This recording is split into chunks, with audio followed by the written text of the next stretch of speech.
শীঘ্র করে বংশধান্য ওই রণক্ষেত্রে শীঘ্র করে ওই রণক্ষেত্রে ওই পার্থের রথের নরনারায়ণ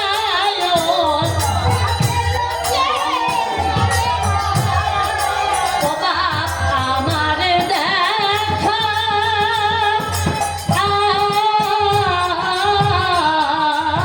বাপরে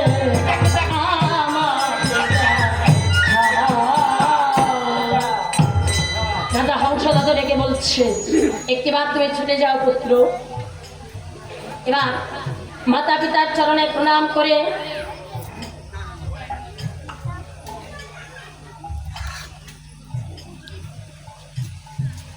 ছুটে চলেছে মাতা পিতার চরণে প্রণাম করে অর্জুনের শহরে। প্রথমে যুদ্ধ করতে এসেছে কে? কর্ণপুত্র বৃষকেতু, যাকে টুকরো টুকরো করে কেটে অতিথি সেবা দেওয়া হয়েছে। বৃষকেতু এসেছে প্রথমে যুদ্ধ করতে। এবার সুধান্নার কাছে পরাস্ত হলেন। যে আসে সেই পরাস্ত হয়। সব শেষে আসলেন তৃতীয় পাণ্ডব অর্জুন।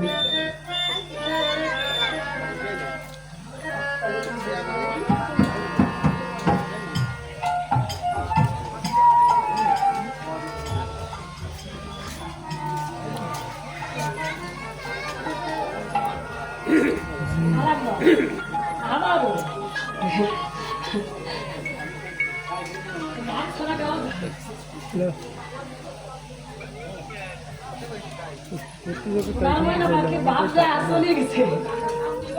সমস্যা নেই তো, কোনো সমস্যা নেই তো। আমাকে আসতে একটু দেরি হচ্ছে কেন বুঝলি? একটু দেরি হয়ে গেল। হরে কৃষ্ণ। এবার সব শেষে আসলেন কে? তৃতীয় পাণ্ডব অর্জুন এসে সুধান্নাকে দেখে ডেকে বলছে, হে বালক, আপনাদের জন্য আমরা প্রসাদের আয়োজন করেছি, তাই আপনারা প্রসাদ না দিয়ে কেউ যাবেন না, দয়া করে সবার কাছে যাবার অনুরোধ। জানি তাই এই কর্তৃপক্ষ আপনাদের জন্য প্রসাদের ব্যবস্থা করেছে। জয়নি তাই বলে গানের শেষে প্রসাদ পাবেন এবং কমিটির দাদা ভাইদেরকে আশীর্বাদ করবেন। হরি বলে গৃহবাজে গিয়ে ঘুমাবেন।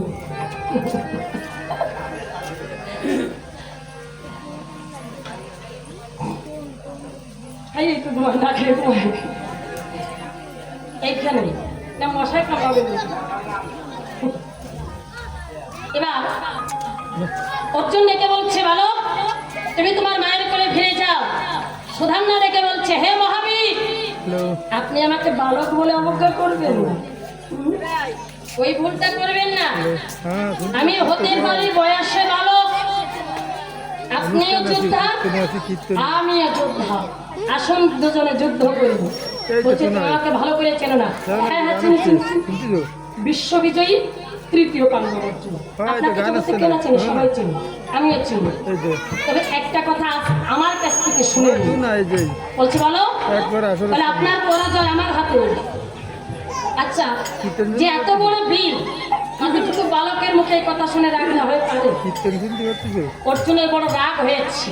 বলে, বালক তুমি কাকে কি বলছো জানো? বলে, হ্যাঁ জানি, কৃষ্ণের সখা তৃতীয় পাণ্ডব অর্জুন, ভালো করে চিনি। আপনার পরাজয় আমার হাতে। এতদিন যুদ্ধে কেন জয়ী হয়ে এসেছেন জানেন? কারণ আপনার রথের সারথি কৃষ্ণ ছিল। আজ রথের দিকে তাকান, সারথিটা কে? আজ কিন্তু কৃষ্ণ নয়, অন্য কেউ। তাই আপনার পরাজয় আমার হাতে। এই কথা শুনে অর্জুনের বড় রাগ হয়েছে। কি, কৃষ্ণ না থাকলে আমি পরাস্ত হব? এবার ক্রোধ ভরে বাণ নিক্ষেপ করলেন। যখন অর্জুন বাণ নিক্ষেপ করলেন, এবার সুধান্না বাণের উত্তরে বাণ নিক্ষেপ করলেন। দুই বীর যুদ্ধ করছে, বানে বানে সারা আকাশে ছেয়ে গেছে, পৃথিবী অন্ধকার হয়ে গেছে, মেদিনী ধর ধর করে কাঁপছে, মনে হয় যেন পৃথিবী আর প্রলয় হয়ে যাবে। কেউ কাউকে পরাস্ত করতে পারছে না। এবার সুধান্না মনে মনে চিন্তা করেছে, আমার বাসনাটা যদি পূর্ণ করতে হয়, আমরা মরণকে ভয় পাই না? আমার তো মরতে ইচ্ছেই করে না, আপনার কি করে না? সব আপনি আমরা মরণকে ভয় পাই, কিন্তু সুধান্না মনে মনে ভাবছে আমার বাসনাটা পূর্ণ করতে হবে। বাসনাটা কি?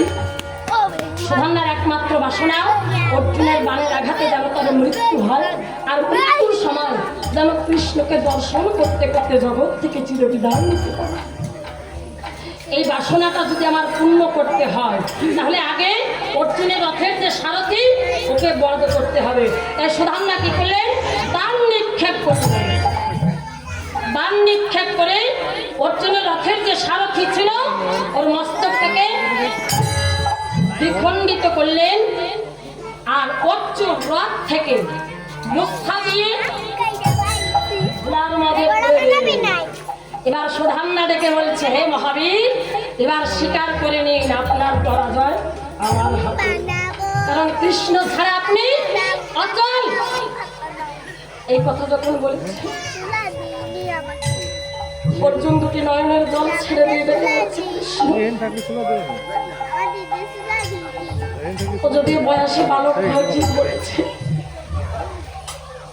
তুমি ছাড়া আমি অচল,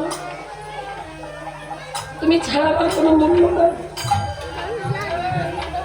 তুমি ছাড়া আমি অচল, তুমি ছাড়া আমার কোনো মূল্য নেই। যখন এই কথা, একটিবার তুমি আমার রথের পরে সে অধিষ্ঠিত হও মাধব। শুধু আমার কাষ্ঠের রথ নয়, আমার কাষ্ঠের রথ এবং আমার দেহ রথ, এই দুটো রথের লাগাম তুমি তোমার হাতে ধরো।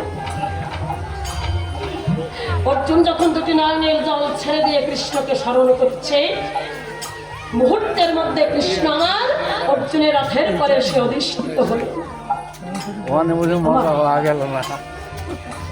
ভগবান যে কিনা জগতের বুকে সবাইকে নাচায়,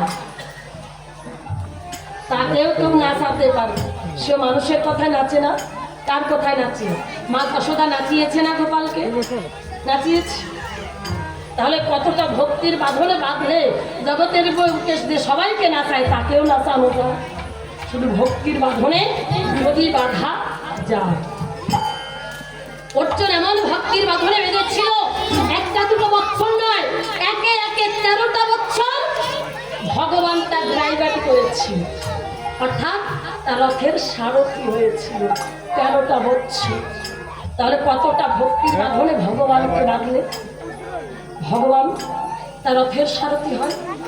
যখন স্মরণ করেছে, রথের পথে সে অধিষ্ঠিত হলে, এবার সুধান্না ভাবে কৃষ্ণকে দর্শন করে এটাই আমার সুবর্ণ সময়। এবার আমি অর্জুনকে কটুবাক্য প্রয়োগ করব। যখন আমি কটুবাক্য প্রয়োগ করব, অর্জুন সহ্য করতে না পেরে আমাকে বাণ নিক্ষেপ করবে, আর অর্জুনের বাণের আঘাতে আমার মরণ। যখন সুধান্না অর্জুনকে কটুবাক্য প্রয়োগ করেছে, অর্জুন সহ্য করতে না পেরে বাণ নিক্ষেপ করেছে। আমার যুদ্ধের একটা নিয়ম আছে। নিয়মটা কি? একজন যোদ্ধা যত সময় পর্যন্ত প্রাণে বেঁচে থাকবে, তাকে বাণের উত্তর বাণ দিতে হবে। অর্জুন বাণ নিক্ষেপ করলেন, এবার বাণের উত্তরে সুধান্না বাণ নিক্ষেপ করলেন। তবে সুধান্নার বাণের আঘাতে অর্জুনের বাণ কেটে গিয়ে দুটো খণ্ড হয়ে মাটিতে পড়ে গেল। এবার সুধান্না নয়নের জল ছেড়ে দিয়ে ডেকে বলছে, কৃষ্ণ মম বাসনা পূর্ণ কর। আমার সারা জীবনে একটা চাওয়া থাকুক, আর কোনো চাওয়া নেই। অর্জুনের বাণের আঘাতে মৃত্যু, আর তোমার নাম নিতে নিতে তোমার দর্শন করতে করতে জগৎ থেকে বিদায়। ভক্ত যাহা দেয় চায়, ভগবান তাহা দিতে বাধ্য। যখন নয়নের জল ছেড়ে দিয়েছে সুধান্না, ভগবান কি করলেন? অর্জুনের রথের পরে বসেছিল, ওই যে অর্জুনের দুটো খণ্ড হয়ে মাটিতে পড়েছিল। ভগবান কৃষ্ণ কি করলেন? আর নয়নে তাকালেন ওই দ্বিখণ্ডিত বাণের দিকে। যখন আর নয়নে তাকালেন, আমার কৃষ্ণের কৃপায় ওই দ্বিখণ্ডিত বাণ আস্তে আস্তে জোড়া লেগে ধুলা থেকে উঠে দ্রুত গতিতে গিয়ে সুধান্নার মস্তকটাকে দ্বিখণ্ডিত করলেন, আর সুধান্নার মুন্ড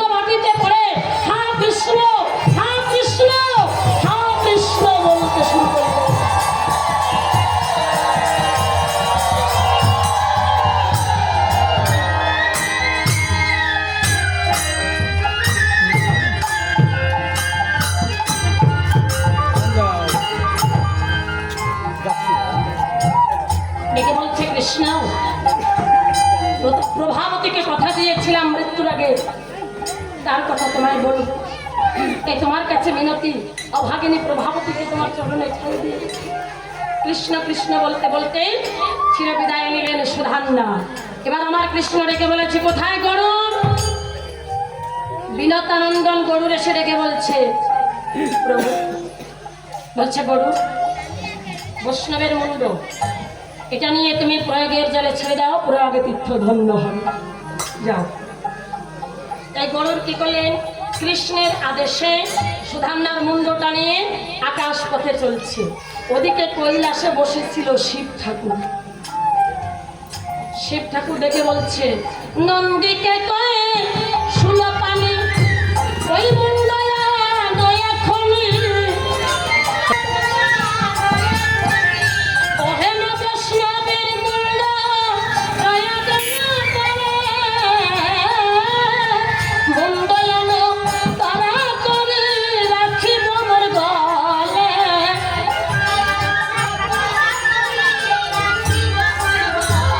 আমি মালা করে রাখব গলে,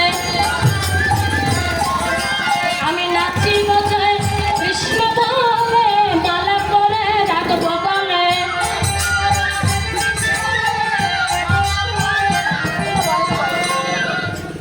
এবার নন্দী ছুটলেন গরুরের পিছু পিছু। গরু আর নন্দী দুজনে আকাশ পথে যুদ্ধ করছে, কেউ কাউকে পরাস্ত করতে